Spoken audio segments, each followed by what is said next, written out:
À la fin de la Seconde Guerre mondiale, les États d'Europe de l'Ouest décident de se rapprocher. Leur objectif premier, éviter une nouvelle guerre fratricide. À l'heure de la reconstruction de l'Europe, détruite par la guerre d'anéantissement qui s'achève, ces pays cherchent aussi à développer leur économie et à se protéger de la menace soviétique alors que la guerre froide s'amorce. Ainsi, en 1951, à l'initiative de personnes telles que Robert Schuman, Jean Monnet ou encore Konrad Adenauer, que l'on présente aujourd'hui comme les pères de l'Europe, 6 pays unissent leurs forces. La France, l'Allemagne, l'Italie et les pays du Benelux, c'est-à-dire le trio formé par la Belgique, les Pays-Bas ou Netherlands en anglais, et le Luxembourg, créent une association économique, la Communauté européenne du charbon et de l'acier, ou CECA.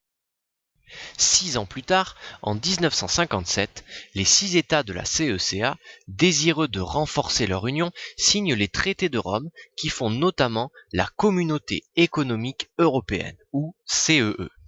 Ce traité comporte plusieurs points.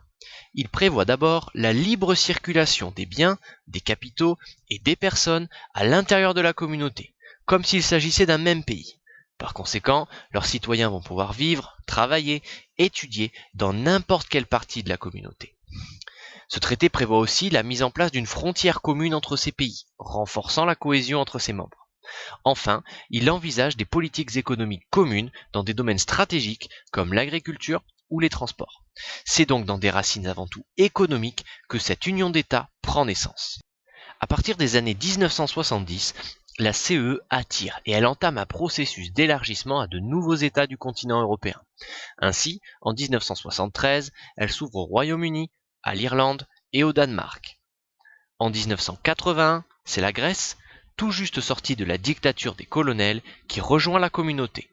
En 1986, l'Espagne et le Portugal, toutes jeunes démocraties elles aussi, rejoignent à leur tour la communauté. En quelques années, nous sommes passés de l'Europe des 6 à l'Europe des 12. Les liens entre les pays se renforcent et la communauté agit comme une machine permettant de développer ses pays membres. La réussite économique semble au rendez-vous, mais dans les années 1980, les États cherchent à donner un nouveau souffle à la communauté. Ainsi, en 1992, les 12 pays de la CEE signent le traité de Maastricht. Celui-ci comporte plusieurs volets. Il prévoit d'abord qu'une monnaie unique européenne remplace à moyen terme les monnaies nationales. Il amorce de plus une politique extérieure commune avec la PESC, politique extérieure et de sécurité commune. Enfin, et ce n'est pas rien, il crée une citoyenneté européenne en permettant à tout citoyen de la communauté de voter aux élections municipales et européennes, quel que soit le pays membre dans lequel il réside. Enrichie d'une dimension politique et citoyenne, la communauté économique européenne change de nom et devient l'Union européenne, ou UE. Le mouvement d'élargissement de l'Union s'accélère alors.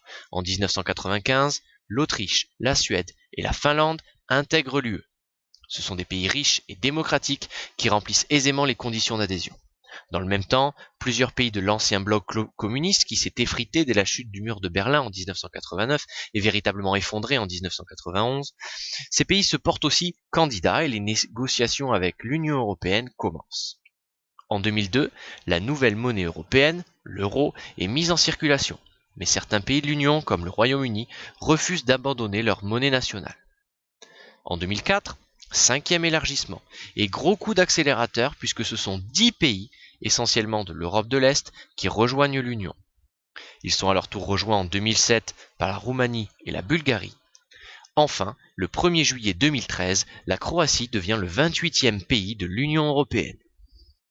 Le processus d'unification, initié en 1951 dans le but d'assurer la paix et favoriser la reconstruction d'un continent ravagé par la guerre et dont l'économie était en lambeaux, a donc connu un véritable succès, et l'Union européenne recouvre aujourd'hui une large partie du territoire de ce que l'on peut appeler le continent européen, pour peu qu'il existe et que l'on puisse en définir les frontières.